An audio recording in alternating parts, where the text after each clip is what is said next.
Bienvenue sur Apprendre le français, où nous vous aidons à améliorer vos compétences en français avec des histoires captivantes, des astuces et des conseils. Dans la leçon d'aujourd'hui, nous parlerons de la gestion des erreurs lors de l'apprentissage du français et de comment mieux mémoriser les mots. Je vais partager quelques idées intéressantes issues d'une situation en classe, mais j'ai aussi ajouté des expériences personnelles et des exemples pour rendre cela plus engageant et pertinent. C'est une leçon longue, mais je vous promets qu'elle vous donnera des outils puissants pour apprendre le français. Comment je gère les erreurs? Alors, commençons par une histoire sur la gestion des erreurs. La semaine dernière, un mardi ordinaire, je suis allé à l'école, ici, à Lagos, au Nigeria. Une des élèves, Émilie, a levé la main et a posé une question très intéressante. Elle a dit « Je veux pratiquer mon français avec les gens autour de moi, mais j'ai peur de faire des erreurs. Je ne veux pas avoir l'air stupide. Pouvez-vous m'aider ?» Notre professeur a souri et a dit « Émilie, c'est une très bonne question. » La peur de faire des erreurs est quelque chose que beaucoup de gens ressentent, mais laissez-moi vous dire quelle est, selon moi, la meilleure approche. Elle a continué. Faire des erreurs est en réalité une partie cruciale de l'apprentissage. J'ai beaucoup d'expérience dans ce domaine, non seulement parce que je suis professeur de français, mais aussi parce que j'ai moi-même appris de nouvelles langues. En fait, j'apprends actuellement l'anglais. Et devinez quoi? Je fais plein d'erreurs quand je parle anglais. Mais la raison pour laquelle je ne m'inquiète pas de ces erreurs est simple. Quand j'apprenais ma langue maternelle, je ne me souciais pas non plus de mes erreurs. La salle était silencieuse alors que tout le monde écoutait. « Réfléchissez-y, dit-elle. Quand vous étiez enfant et que vous appreniez à parler votre première langue, est-ce que vous vous inquiétiez de faire des erreurs? Non. Vous vous concentriez simplement sur l'expression de vos pensées, et avec le temps, vous vous êtes amélioré. C'est la même approche que vous devriez adopter en apprenant le français ou n'importe quelle autre langue. Concentrez-vous sur la communication de vos idées, pas sur la perfection. Elle fit une pause pour laisser cela s'imprégner. Voici un autre exemple. Quand je pratique l'anglais, mon principal objectif est de m'assurer que j'exprime mes pensées. Même si je fais des erreurs, je sais qu'avec la pratique, je m'améliorerai. Il en va de même pour vous quand vous apprenez le français. Chaque fois que vous parlez, lisez ou faites des exercices, votre français s'améliorera. Cette idée avait beaucoup de sens pour nous. C'est la même approche qui fonctionne pour beaucoup de gens. En fait, c'est comme apprendre à jouer d'un instrument. Quand on commence à jouer de la guitare, par exemple, cela sonne mal au début. On fait des erreurs, on touche les mauvaises cordes, on a du mal avec les accords. Mais on n'abandonne pas, n'est-ce pas? Au fil du temps, avec de la pratique, on commence à mieux jouer. Il en va de même pour le français. Vous ne pouvez pas éviter les erreurs au début, mais ces erreurs vous aident à apprendre et à grandir. Surmonter la peur des erreurs. Notre professeur a ensuite ajouté quelque chose qui m'a vraiment marqué. Vous devriez avoir la même attitude qu'un enfant de 2 ans, dit-elle. Les enfants de cet âge font beaucoup d'erreurs quand ils parlent, mais ils s'en fichent. Ils continuent d'essayer. Et lorsqu'ils ont 3 ou 4 ans, ils font moins d'erreurs et peuvent très bien communiquer, avec environ 2000 mots. Il est donc tout à fait normal de faire des erreurs de temps en temps. Les erreurs ne sont pas quelque chose à craindre. Elles font partie du processus d'apprentissage. Personne ne devient parfait du jour au lendemain. Même les locuteurs natifs font des erreurs. Pensez aux figures publiques, comme les politiciens, ou les chefs d'entreprise. Lorsqu'ils parlent à la télévision ou devant de larges audiences, il leur arrive aussi de faire des erreurs. Mais est-ce qu'ils cessent comme de parler? Non, parce qu'ils se soucient davantage de partager leurs idées que de s'inquiéter de faire de petites erreurs. C'est exactement cette approche que vous devriez adopter pour votre apprentissage du français. Ne visez pas la perfection tout de suite. Concentrez-vous plutôt sur le progrès. Chaque erreur que vous faites est un pas vers l'amélioration. Comment je mémorise les mots? Le lendemain, mercredi, je suis retourné, en classe. Cette fois, un autre élève nommé Ryan avait une question.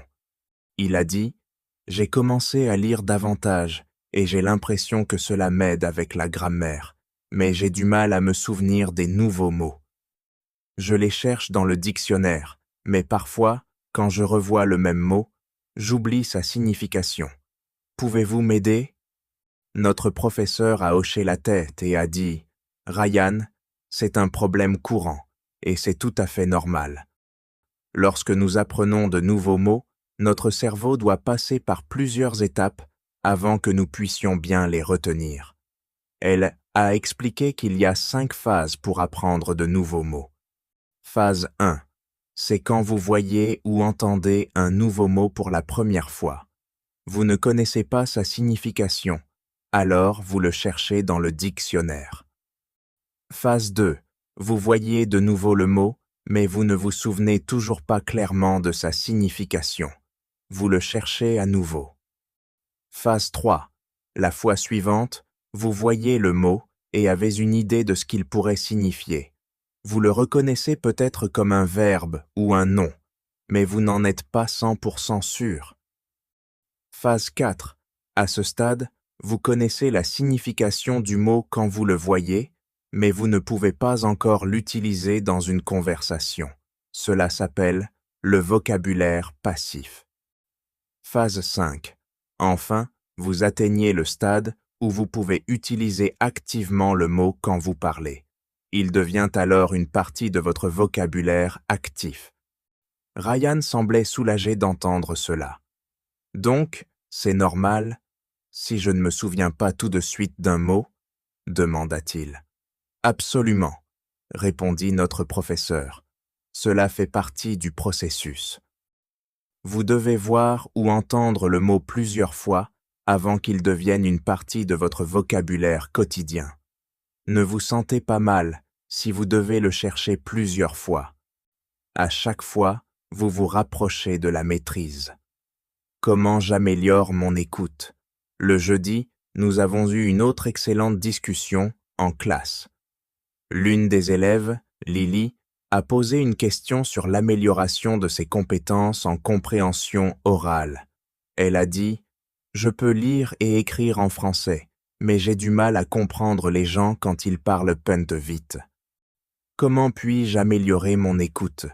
Notre professeur a souri et a dit « Lily, améliorer ta compréhension orale est essentiel pour devenir fluente. » L'écoute est une grande partie de la communication, car si tu ne comprends pas ce que les autres disent, il est difficile de répondre. El Azali a expliqué qu'il existe de nombreuses ressources en ligne, comme des podcasts, des livres audio et des films en français. Mais, a-t-elle ajouté, il est important de choisir les bons supports.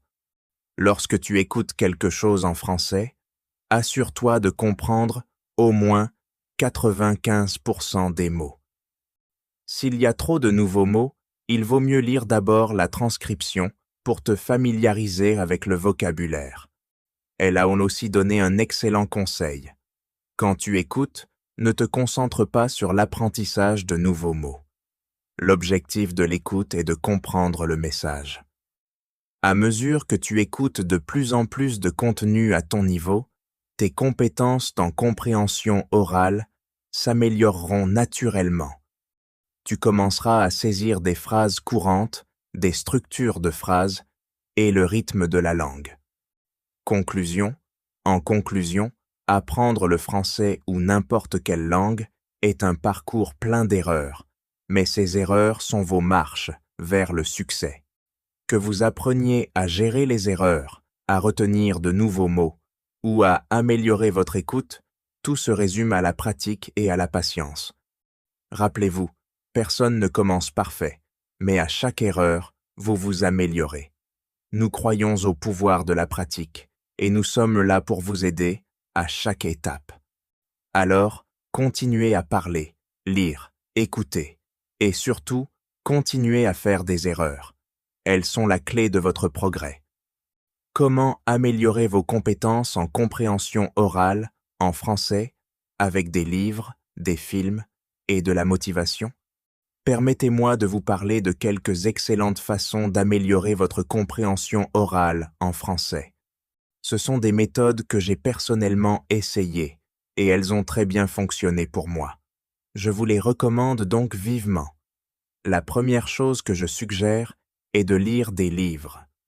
Les livres sont un moyen fantastique de commencer, surtout si vous êtes débutant ou même au niveau intermédiaire. Ce qui est génial, c'est que vous pouvez choisir des livres qui correspondent à votre niveau actuel de français. Étape 1. Choisissez le bon livre pour votre niveau. Trouver un livre à votre niveau est très important. Par exemple, si vous commencez tout juste à apprendre le français, vous ne voulez pas choisir un livre trop difficile. Cela pourrait vous décourager. Mais si vous choisissez un livre que vous pouvez comprendre en grande partie, vous en profiterez et apprendrez de nouveaux mots en cours de route. Voici ce que vous devez faire. D'abord, lisez le livre, puis écoutez l'enregistrement audio de ce livre. Écouter l'enregistrement tout en lisant vous aidera à améliorer vos compétences en lecture et en écoute. Vous pouvez faire cela chez vous, quand vous êtes détendu, stress, ou même en voyage, comme dans le bus ou le train. Étape 2. Écoutez les informations en français. Une autre chose que vous pouvez essayer est d'écouter les informations en français. Cela peut être très utile car les reportages utilisent souvent un langage courant et vous pouvez entendre comment les gens parlent réellement. Que vous commenciez à peine ou que vous connaissiez déjà 2000 mots en français, vous pouvez trouver quelque chose qui vous convient. Écouter les informations régulièrement vous aidera à vous habituer à la langue et à améliorer votre compréhension au fil du temps. Étape 3. Regardez des films et des vidéos. En dehors des livres et des informations, les films et les vidéos sont d'excellentes ressources pour améliorer vos compétences en compréhension orale. Lorsque vous avez appris environ 2000 mots en français, vous pouvez commencer à regarder des films français. Regarder des films est amusant et c'est un excellent moyen d'apprendre comment les gens parlent vraiment dans la vie quotidienne. Voici ce que vous devez faire. La première fois que vous regardez un film, activez les sous-titres. De cette façon, vous comprendrez l'histoire et apprendrez de nouveaux mots. Après l'avoir regardé avec les sous-titres, essayez de le regarder à nouveau sans. À chaque visionnage, vous comprendrez un peu plus. Si vous aimez vraiment le film, vous pouvez le regarder plusieurs fois. Cette répétition vous aidera à vous familiariser avec les expressions françaises et à améliorer votre écoute. Par exemple, si vous vous intéressez à la nature, vous pouvez regarder des documentaires sur les animaux ou l'environnement. Il y a de nombreux films sur la nature disponibles en ligne. Vous pouvez aussi trouver de superbes émissions de télé-réalité, qui sont souvent plus faciles à comprendre que les films classiques, car elles suivent généralement une structure simple. Regarder quelque chose qui vous intéresse rendra l'apprentissage du français beaucoup plus agréable. Étape 4. Passez 30 minutes par jour à écouter. Plus vous passez de temps à écouter du français, plus vous progresserez rapidement. Essayez d'écouter pendant au moins 30 minutes chaque jour. Vous pouvez écouter n'importe quoi, des livres, des informations, des films ou même de la musique. Au début, cela peut sembler difficile, car vous ne comprendrez peut-être pas tout. Mais ne vous inquiétez pas, concentrez-vous sur ce que vous comprenez, même si ce n'est que quelques mots ou phrases. Avec le temps, votre compréhension s'améliorera. Au début, il est difficile de se sentir frustré, car vous ne comprendrez peut-être pas la plupart des choses que vous entendez, mais essayez de ne pas vous concentrer sur ce que vous ne savez pas. Au lieu de cela, soyez content des nouveaux mots et phrases que vous comprenez.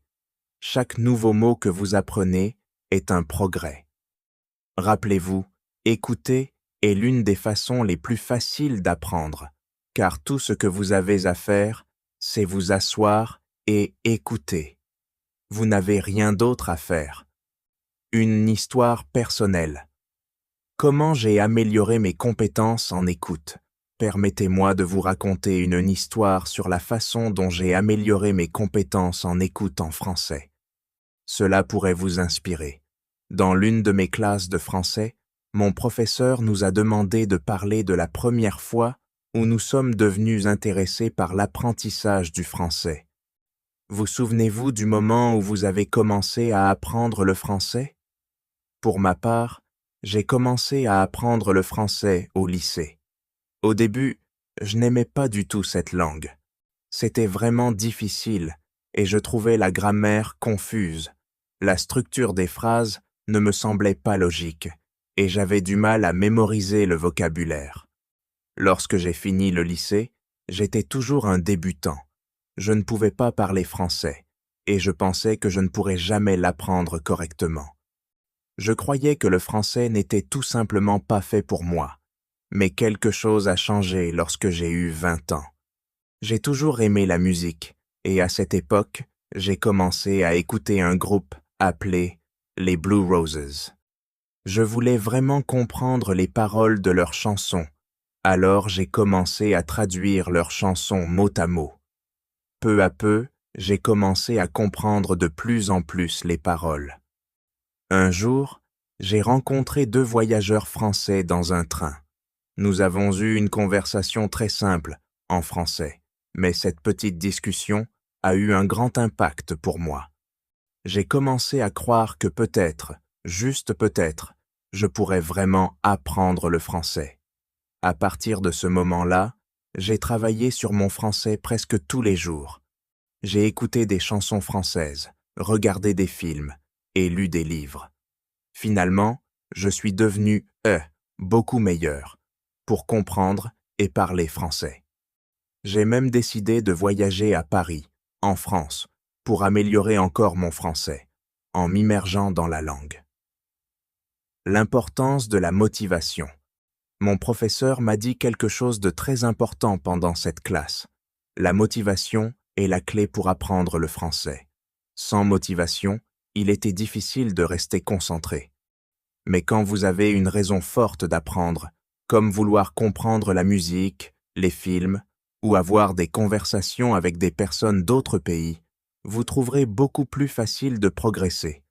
Chaque personne dans ma classe avait une raison différente d'apprendre le français. Par exemple, l'une de mes camarades de classe, Émilie, voulait lire de la littérature classique en français dans sa version originale. Un autre étudiant, John, rêvait de devenir entraîneur de tennis en Nouvelle-Zélande et savait qu'il devait parler français couramment pour atteindre son objectif. Sarah, une autre camarade, voulait travailler pour une grande entreprise internationale à Dubaï et avait besoin du français pour son travail. Nous avions tous des raisons différentes, mais nous avions tous une chose en commun. Nous avions besoin du français pour atteindre nos objectifs. À la fin de la leçon, notre professeur a demandé si nous aimions apprendre le français. Je lui ai répondu qu'au lycée, je n'aimais pas du tout cette langue. Mais maintenant, j'apprécie vraiment. Je vois à quel point il est utile de parler français dans de nombreuses situations différentes. Mon professeur a dit que le fait d'apprécier le français rend l'apprentissage plus facile.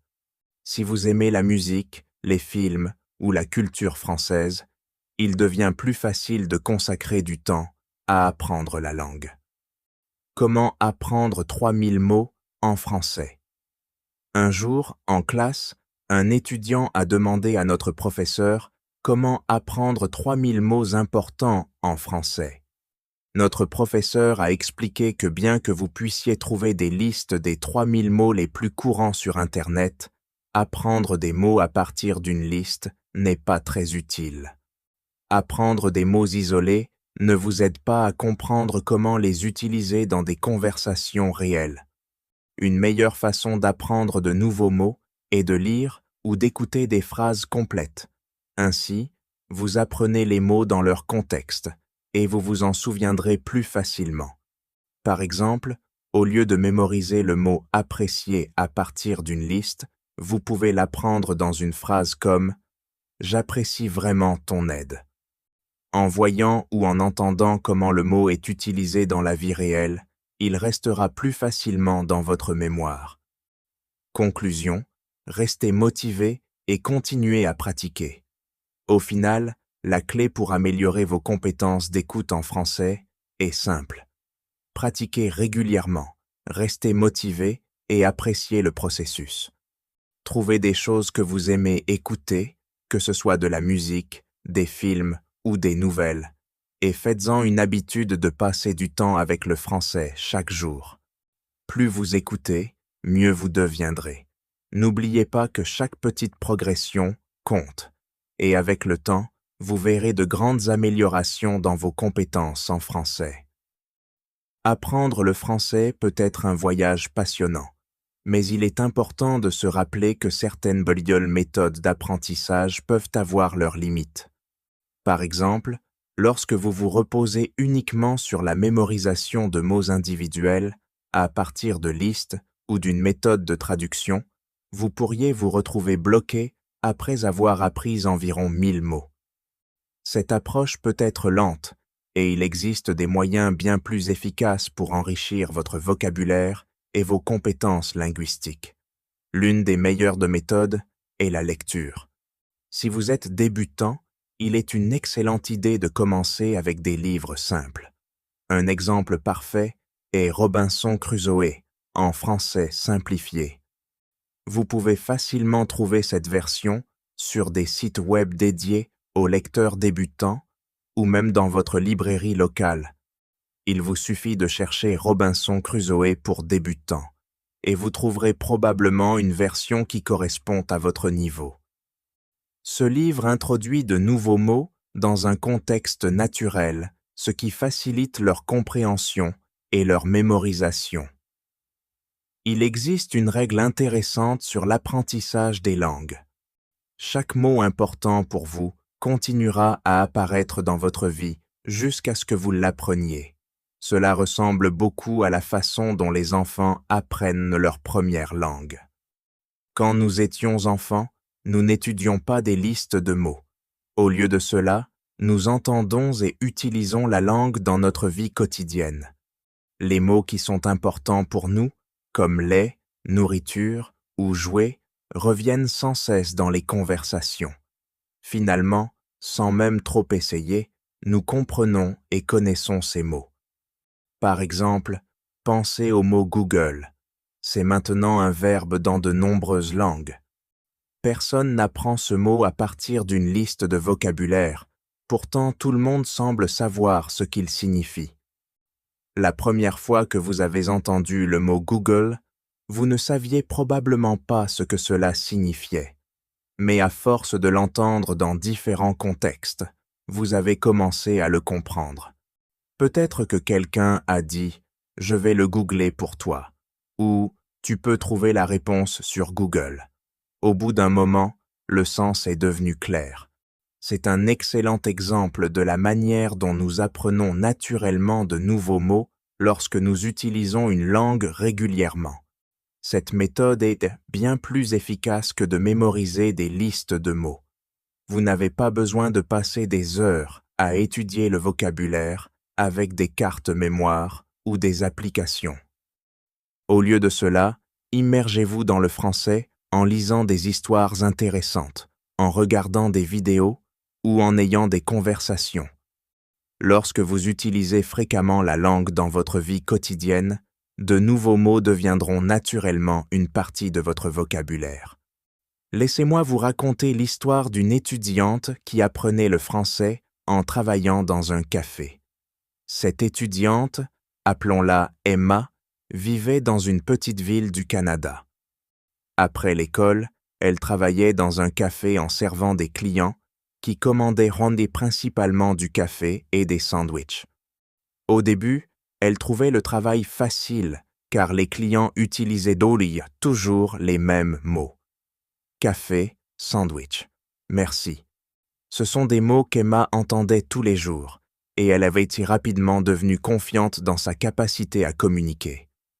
À mesure que sa confiance grandissait, elle a commencé à avoir des conversations plus longues avec les clients réguliers. Elle était fière de pouvoir les comprendre et il la complimentait souvent sur son français. Tout allait bien jusqu'à ce qu'un jour, quelque chose d'inattendu se produise. Un mardi après-midi, 2 nouveaux clients sont entrés dans le café. C'était un couple marié d'Australie, en vacances au Canada. L'homme a parlé à Emma, mais elle ne l'a pas du tout compris. Bien qu'elle sache qu'il parlait français, son accent lui était complètement inconnu. Emma a pensé qu'il demandait peut-être quelque chose que le café n'avait pas, alors elle a appelé son patron pour l'aider.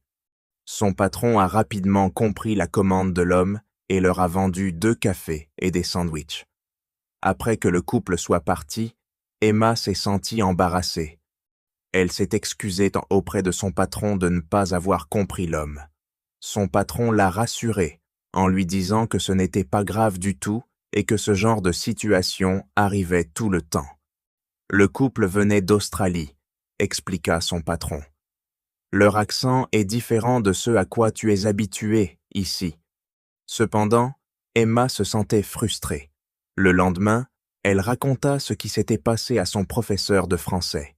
« Je me suis sentie vraiment bête, dit-elle. Je travaille dans ce café depuis des mois et je pensais que mon français était suffisant pour le travail.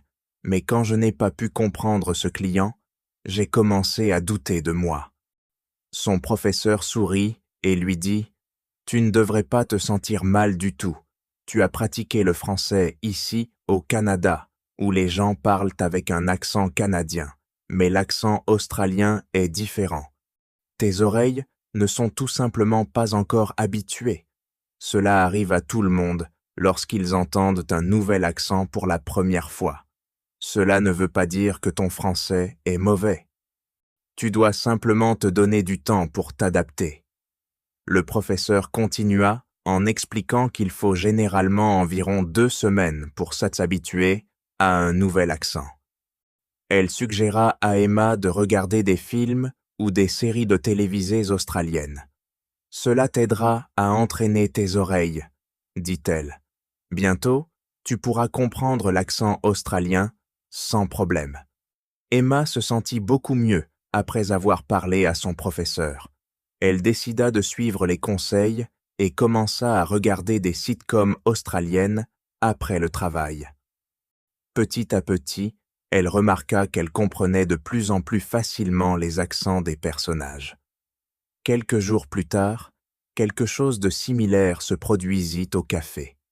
Cette fois, 2 femmes en provenance d'Italie entrèrent. Leur français était très basique, et Emma se rendit compte qu'elles avaient du mal à communiquer. Son patron, qui les servait, adapta rapidement son langage pour faciliter la conversation. Au lieu d'utiliser des phrases longues et complexes, elle parla en phrases courtes, comme 2 cafés et autre chose. Elle montra même les articles du menu pour aider les femmes à comprendre. Emma était impressionnée. Après que les clientes de soient parties, elle dit à son patron « C'était incroyable la façon dont tu as modifié ton français pour qu'elle puisse te comprendre. » Son patron sourit et répondit « Il est important de faire en sorte que tout le monde se sente à l'aise, peu importe leur niveau de français. Si elles sentent qu'elles peuvent communiquer ici, elles reviendront. » Emma se rendit compte que la langue n'était pas seulement une question de parler parfaitement. C'était une question de communication, de s'assurer que les 2 parties se comprennent, quel que soit le niveau de maîtrise de la langue. Elle admirait la manière dont son patron avait adapté son discours à la situation et elle décida de faire de même à l'avenir.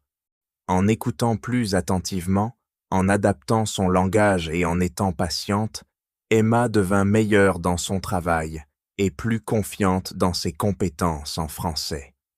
Au final, la clé pour apprendre le français ou toute autre langue est de l'utiliser le plus possible. Ne te fie pas trop aux listes de mots ou aux cartes mémoire. Lis plutôt des livres, regarde des films et parle avec des gens. À chaque fois que tu rencontres un nouveau mot ou un accent différent, tu entraînes ton cerveau à comprendre davantage la langue. Avec suffisamment de pratique, tu te retrouveras bientôt à devenir plus fluide et plus confiant, tout comme Emma. Merci beaucoup d'avoir regardé cette vidéo. J'espère que tu l'as trouvée utile et que tu as appris quelque chose de nouveau. Rappelle-toi, la pratique mène à la perfection, et plus tu t'immerges dans le français, meilleur tu deviendras. Si tu as aimé cette haute histoire et que tu veux continuer à améliorer ton français avec d'autres conseils, leçons et histoires comme celle-ci, n'oublie pas de t'abonner à la chaîne et d'activer les notifications pour ne jamais manquer une vidéo. Et surtout, n'oublie pas de liker la vidéo et de la partager avec tes amis, ta famille ou toute personne qui souhaite apprendre le français. Ensemble, nous pouvons aider plus de gens à devenir des locuteurs de français confiants. À bientôt dans la prochaine vidéo.